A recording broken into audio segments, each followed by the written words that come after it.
And what that boils down to is that security in as it is begins with the self. It begins with your person.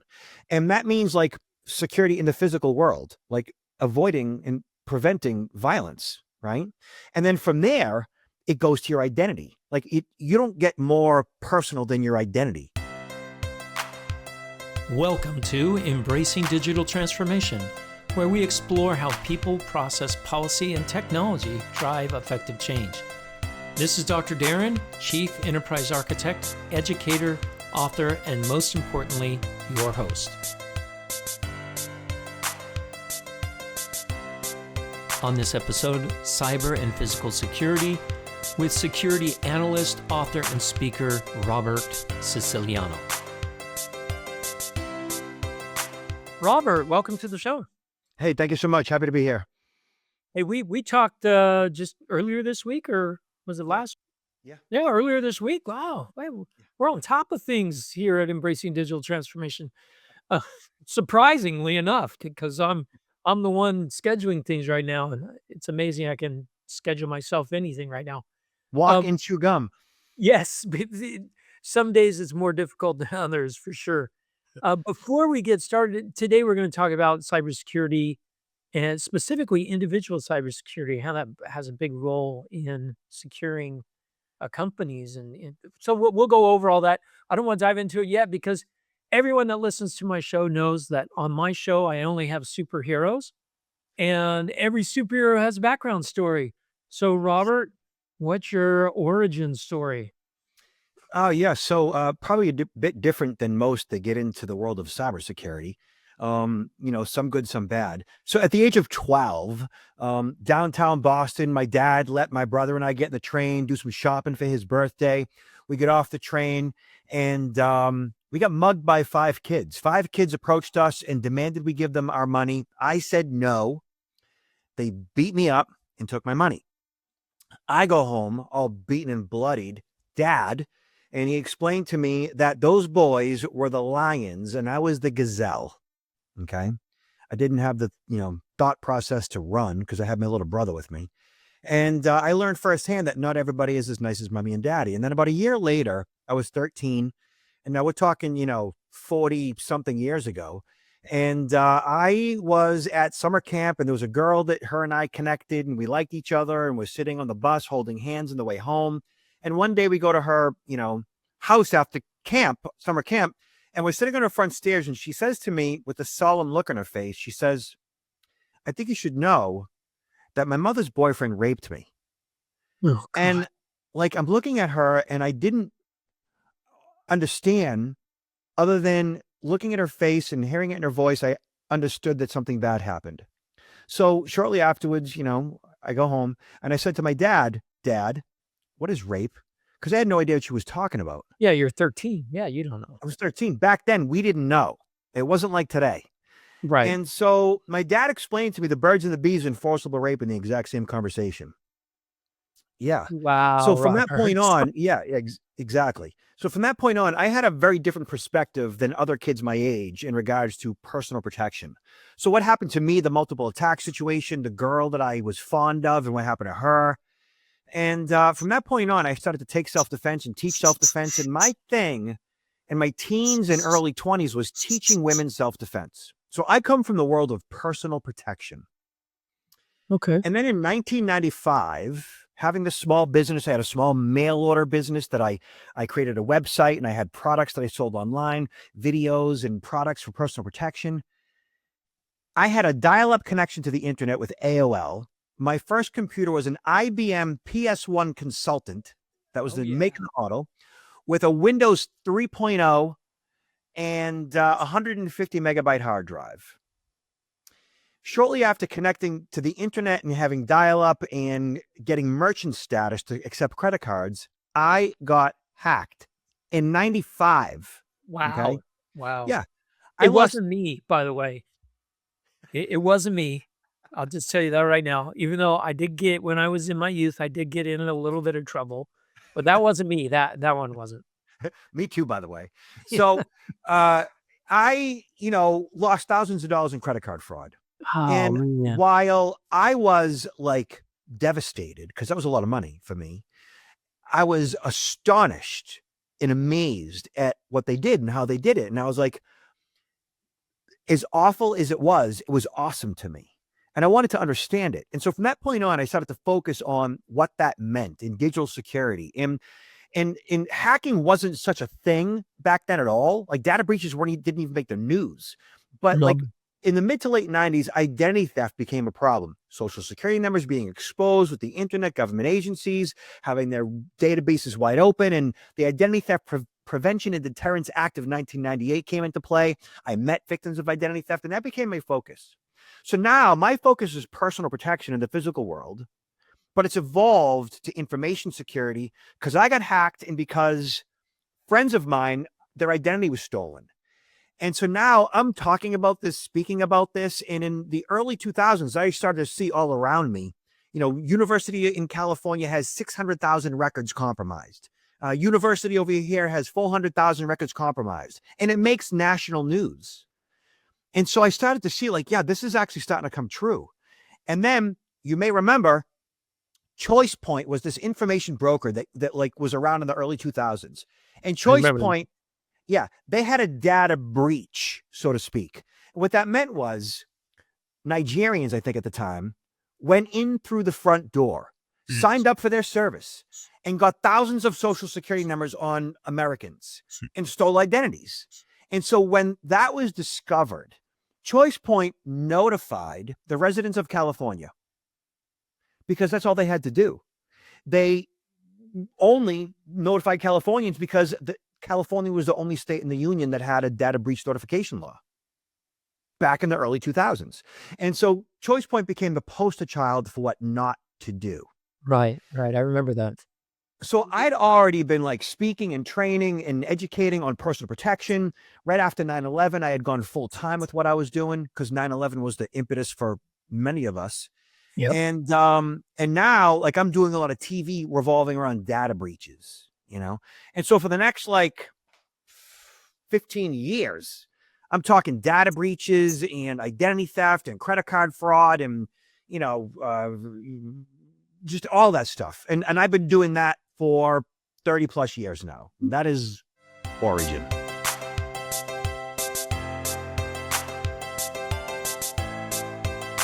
That's incredible, right? Because you've been that personal security thing, you've noticed that it's full shifted over into the virtual world, where I think the damage could be pretty devastating, Yeah. right?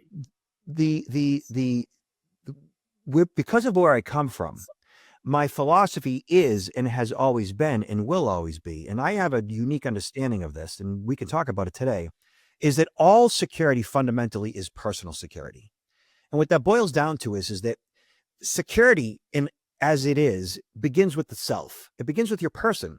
And that means like security in the physical world, like avoiding and preventing violence, right? And then from there, it goes to your identity. Like you don't get more personal than your identity, right? Your social security Right, number, yeah, your yeah. name, right? And then your data and your dollars. And so when you treat security as if all security is personal and you begin with the individual, right? So as a company who's providing, say, phishing simulation training, and they're like, okay, do this or else, take this training because if you don't, we're gonna, demote you. And the employee doesn't get that. Like they're not focused on that, like personal security has been around since the beginning of time. Security has been around for thousands of years. Cybersecurity is brand new. It's been around Yeah. for what, 20, 25 years, 30 Yeah, years? maybe 25, yeah. If that, And so cybersecurity, yeah, is necessary and important. We've got to engage. But if you begin teaching cybersecurity as if it is all personal to begin with, then the learner begins to understand. I'm kind of getting ahead of myself, but that's where I come from. So this is really interesting because a lot of efforts in large corporations and a lot of money is spent on prevention and things like that. And I do get the IT phishing email, and if I click on it, I get in trouble and I have to take the course. Those happen. But I like what you're saying here, that it's an individual thing, because we all know the biggest data breaches that we've seen, the biggest ransomware attacks are personal attacks. That's how they start, Human. right? And I've had a guest on here before that said the the most popular day to do a cyber ransomware attack is Christmas Eve and Christmas Day.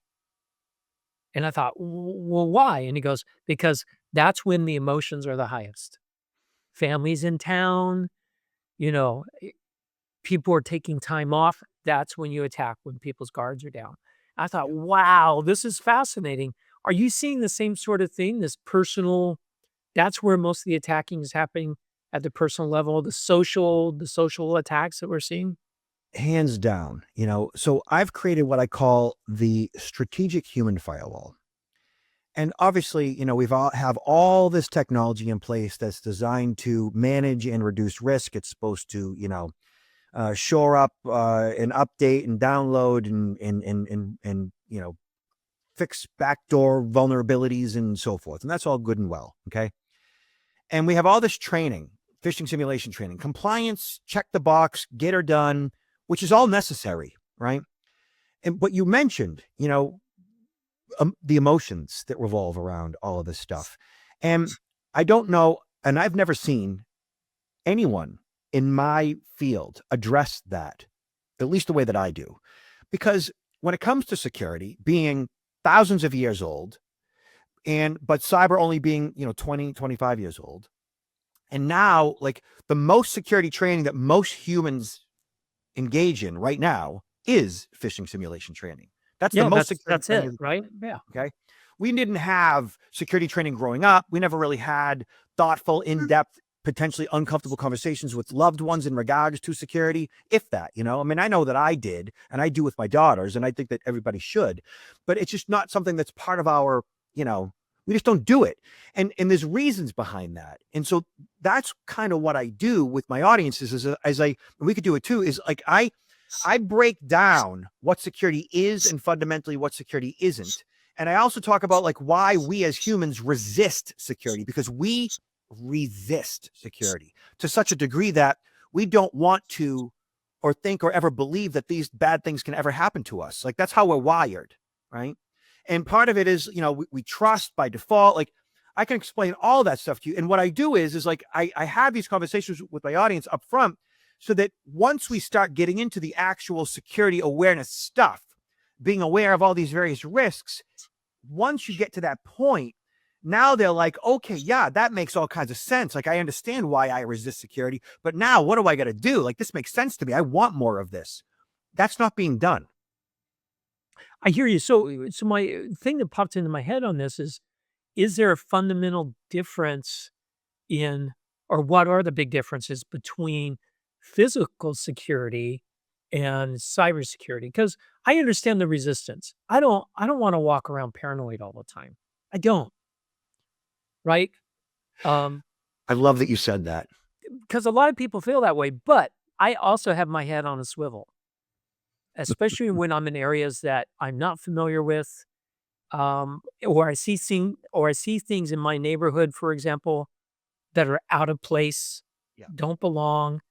I put my head on a swivel. That's a natural thing that I have, but I Yeah. don't live in fear. Yeah.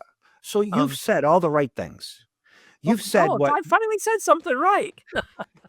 when I tell you, you are everybody, or you're most people. Okay. Okay. Probably a little, honestly, probably a little more savvy than most in regards to, digital literacy and such, but you're just as human as everybody else. You mentioned the words fear and worry and paranoia, and that is everybody. Let me explain. Okay. Let me get to the beginning of that. Okay. Yeah. So in order to get people to drink the Kool-Aid of security, in order to get them to believe in security, you got to explain to them why they react to security the way they do, why they react to risk the way they do. And most people, including your CISOs, don't really truly understand this, okay? Because they haven't just spent the time, or it hasn't been explained to them. Maybe they have, maybe they haven't. All right, so we are what is called an interdependent species. Obviously, we Right. depend Yeah. on each other for our survival. And that means that without each other, we would cease to exist. We require each other for procreation. Simple enough. And the basis of that is trust. We need to and require that we trust each other. That is our baseline, which means that when you come out of your mama, you trust. And Oh, you have throughout to your entire rely. life, Yeah. yeah, and throughout your entire life, you want to and you need to trust. When you meet people face to face, when the phone rings, when an email comes in, when you get a text message, your baseline is I want to trust that this person has my best interests in mind. That baseline is that you are giving the benefit of the doubt all day, every day for your entire life. You do. We do. And so people say, well, I don't trust anybody. And I say, yeah, you do. You do. Otherwise you'd be living in a cave in Montana. You'd be. But wait, there are some people out there, right, that do that, right? I mean,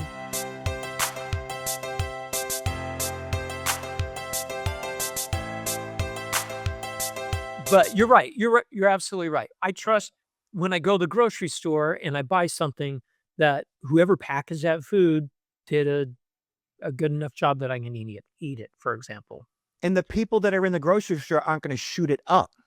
Yes, yes. You just trust that your fellow man is good and kind. Okay, so we've got that kind of works against us. I call it the human blind spot. The human blind spot is like this cognitive need to trust others, but it basically blurs. It blinds us from the reality that not everybody is worthy of our trust. And what that means is that like 97% of all the people that you ever have or ever will meet in your life are worthy of your trust. 97%, That's a lot. which also means that 2 to 3% are not. Okay.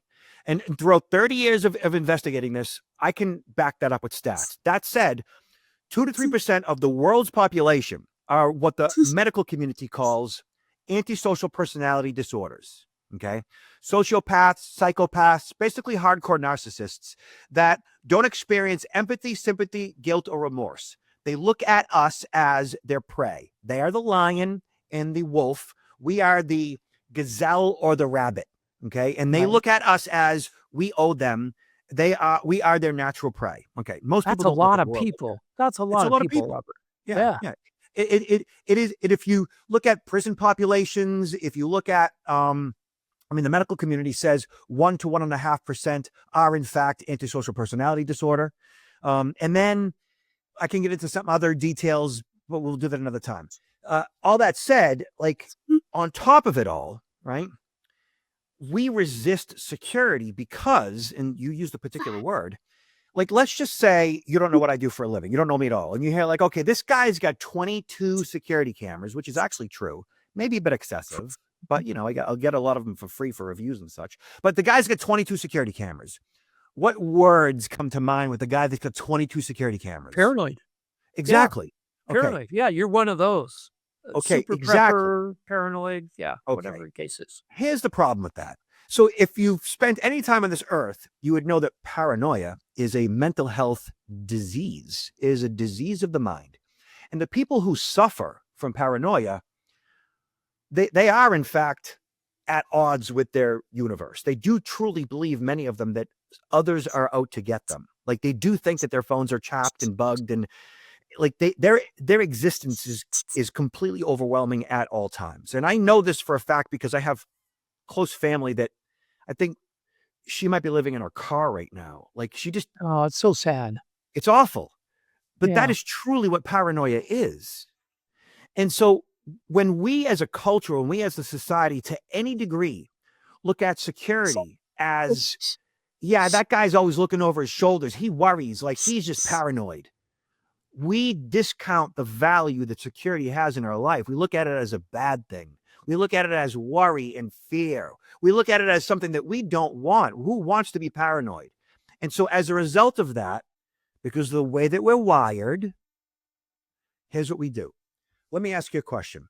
So you're watching the 6 o'clock news and something tragic happens in a neighborhood somewhere. Something bad happens.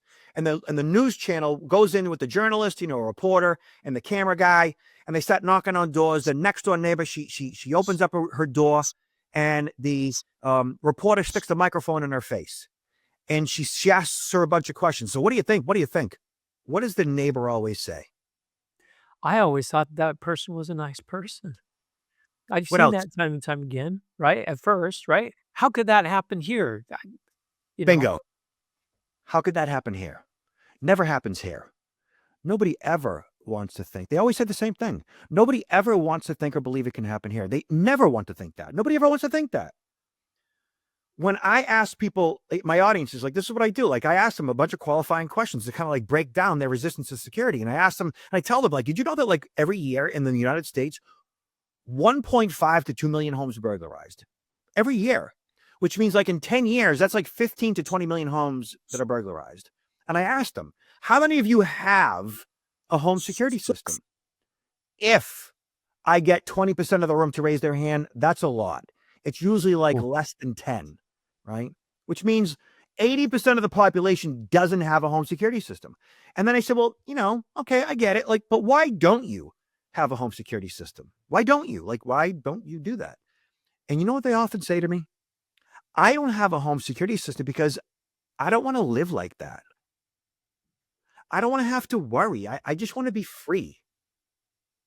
As if acknowledging risk, installing a home security system to reduce that risk is going to make you worry all day long. It's going to make you paranoid that bad things are going to happen to you. Like, that's how we're wired. We would truly rather function in a state of denial than recognize risk in the physical world. And so we do nothing about it.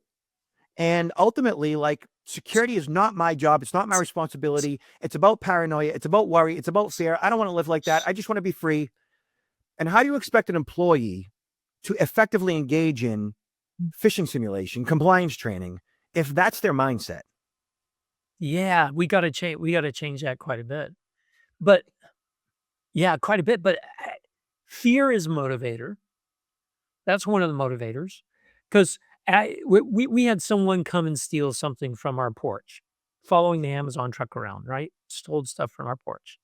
Very next day, I put up more security cameras because I had some blind spots, Yeah. right? Which, why didn't I do that before? I knew I had the blind spots.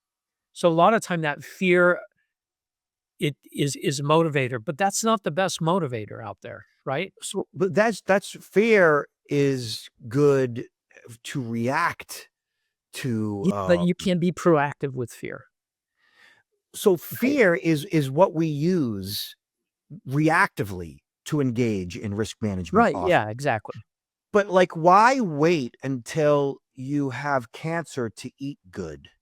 Why wait until your arteries are plugged up till you get a heart attack? What and change your weight? Like, why not be proactive with your health and your diet and your mental health and your physical security and your finances and I don't know like, if you could solve that problem, Robert. You could you could just save a lot of people a lot of money, right? well, but that's what security is fundamental to living. It's like Yeah, security on yeah, the yeah, you're hierarchy right. of human needs. At the base of the triangle is like, our physiological needs: eating, sleeping, drinking. And right above that is safety, security, stability, structure, protection. So we just haven't thought this through. We haven't, as a culture, as a species, mainly as a culture, and often as a species. I see it all over the world. In certain parts of the world, they think about security all the time. In certain parts, they don't. Like in Israel, like since the early '90s, Yeah, they've been on top of security there.